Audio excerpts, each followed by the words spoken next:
My name is Henry Heller, and I'm a professor at the University of Manitoba in history. And I'm here today to promote my book, which has been published by Haymarket Books. It's part of its historical series. It's called The French Revolution and Historical Materialism. And in terms of the importance of this book, I think the Marxist view of the French Revolution has always been that it marks a huge transition between feudalism and capitalism. Um, it saw the triumph of the middle class in France and the capitalist mode of production, uh, and the end of feudalism and absolutism.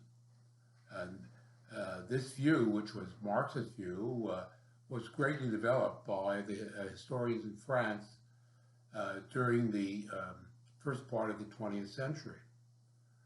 On the other hand, in the recent generation, especially in the English-speaking world, it's come under huge attack in academic quarters, basically denying the bourgeois and capitalist nature of the revolution.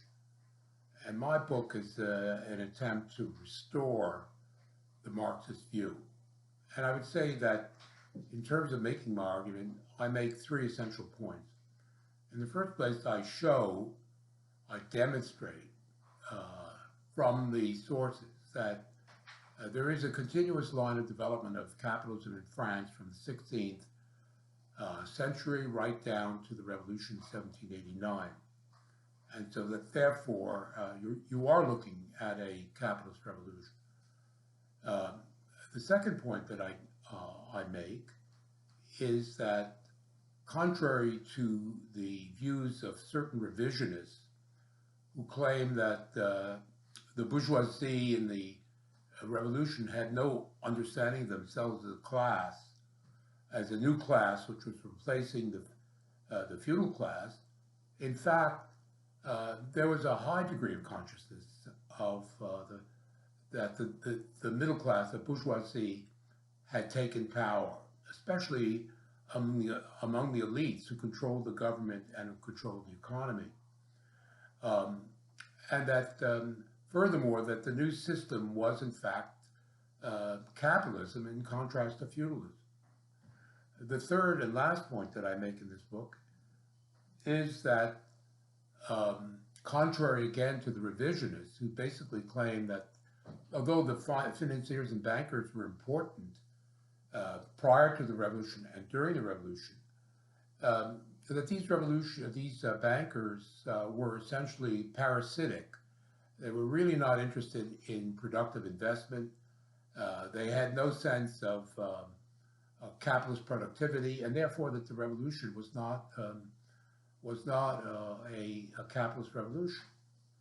However,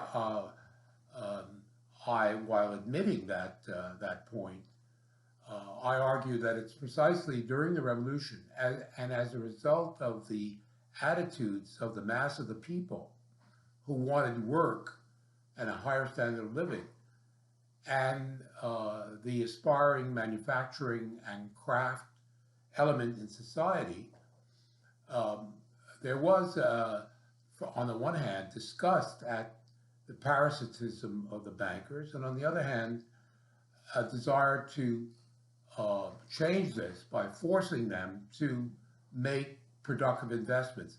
And that's precisely what happened during the revolution. And so the Marxist view, that is to say, that the revolution was both capitalist and bourgeois, I think is substantially correct. Now, Haymarket Books publishes a tremendous number of extremely interesting Marxist work, very important to the whole development of Marxism in the current crisis. And I would urge you to buy not only my book, but to look at their catalog, because they are absolutely in the vanguard in terms of the development of Marxist studies worldwide. So please do support Haymarket Books and independent publishers especially during this crisis. Thank you very much.